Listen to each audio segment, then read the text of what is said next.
Assalamualaikum warahmatullahi wabarakatuh. Gimana kabarnya? Sehat semua? Oke, untuk materi kali ini kita akan membahas tentang dampak pendudukan Jepang di Indonesia. Langsung aja guys. Pendudukan Jepang selama 3,5 tahun di Indonesia ternyata membawa dampak yang luar biasa besarnya, baik dalam bidang budaya, politik, sosial, pendidikan, dan juga dampak dalam bidang ekonomi.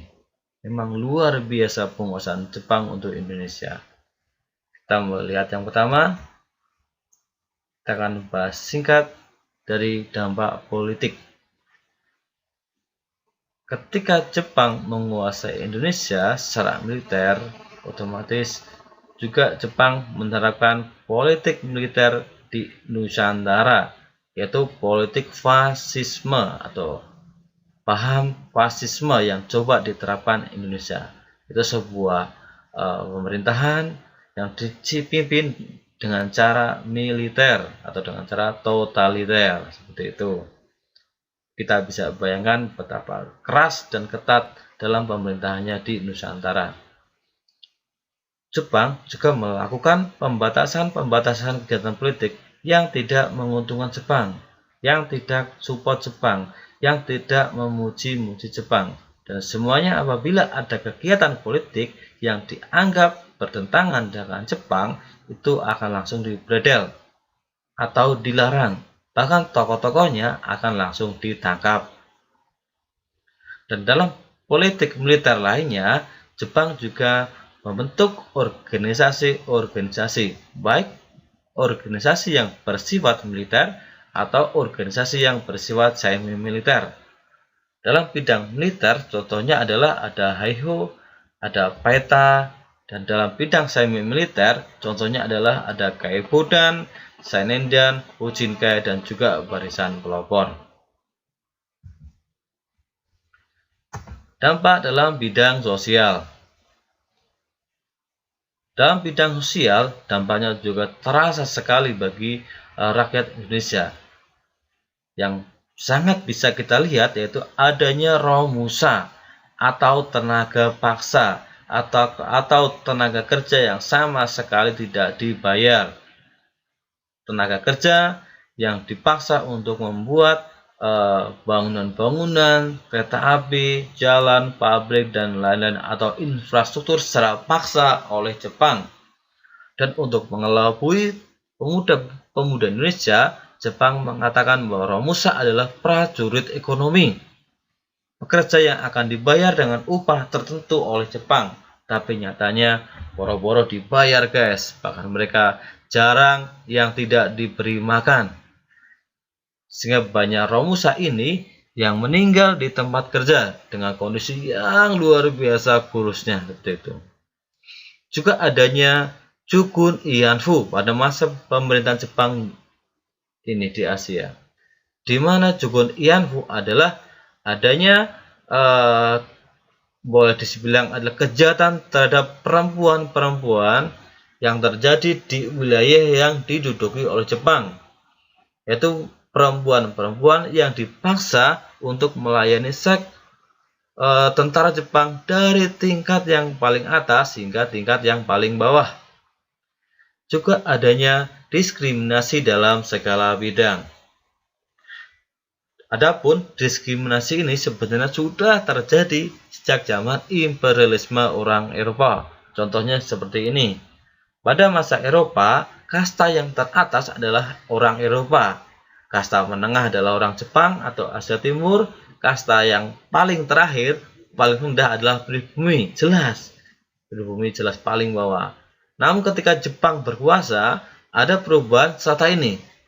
Orang Eropa yang semula ada di atas langsung terjun bebas ke kasta yang paling bawah. Dan orang pribumi naik dari tingkat yang paling bawah menjadi kasta yang ada di tengah.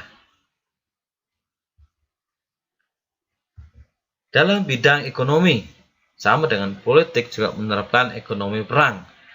Karena terjadi sebuah eksploitasi yang luar biasa baik eksploitasi sumber daya alam dan juga eksploitasi sumber daya manusia, semuanya untuk kepentingan perang Jepang.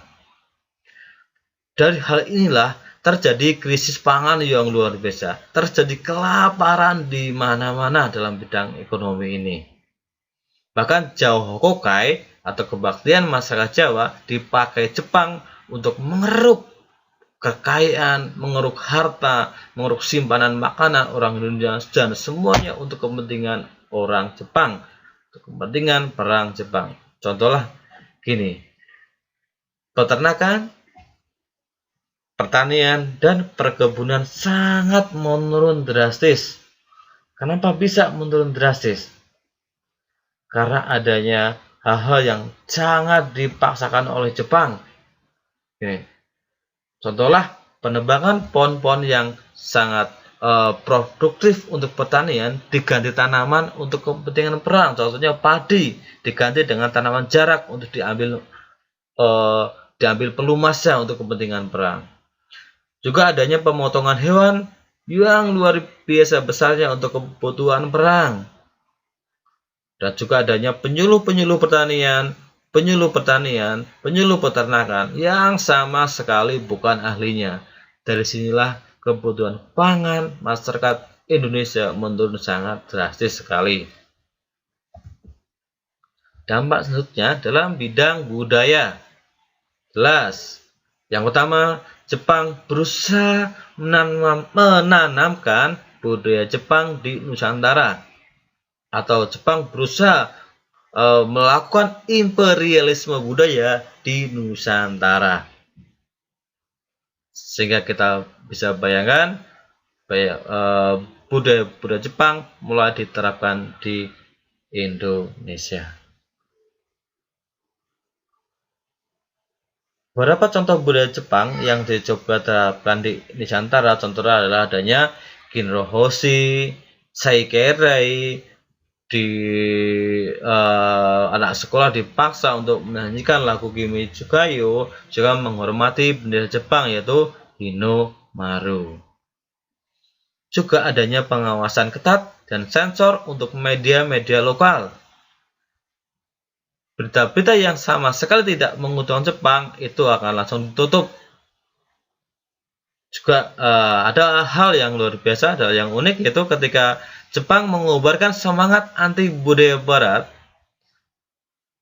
Dari mengobarkan semangat anti budaya Barat inilah Jepang justru mengizinkan orang Indonesia mengibarkan bendera merah putih, menyanyikan lagu Indonesia Raya, dan menggunakan bahasa Indonesia sebagai bahasa pendamping bahasa Jepang di sekolah-sekolah. Inilah yang sangat menguntungkan bagi orang Indonesia.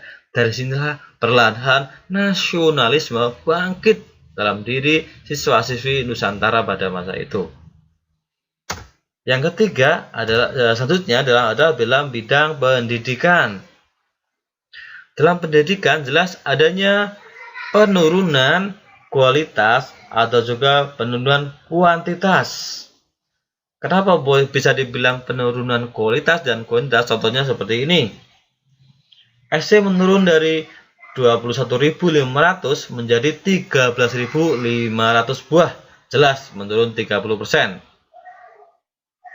Contoh lagi, sekolah lanjutan dari 850 menjadi 20 buah, menurun 90% untuk sekolah lanjutan.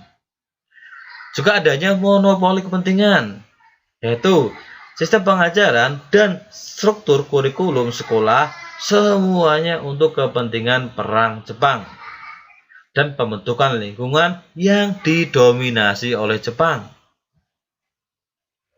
Dan yang jelas adanya invasi kebudayaan. Sudah saya jelaskan seperti tadi.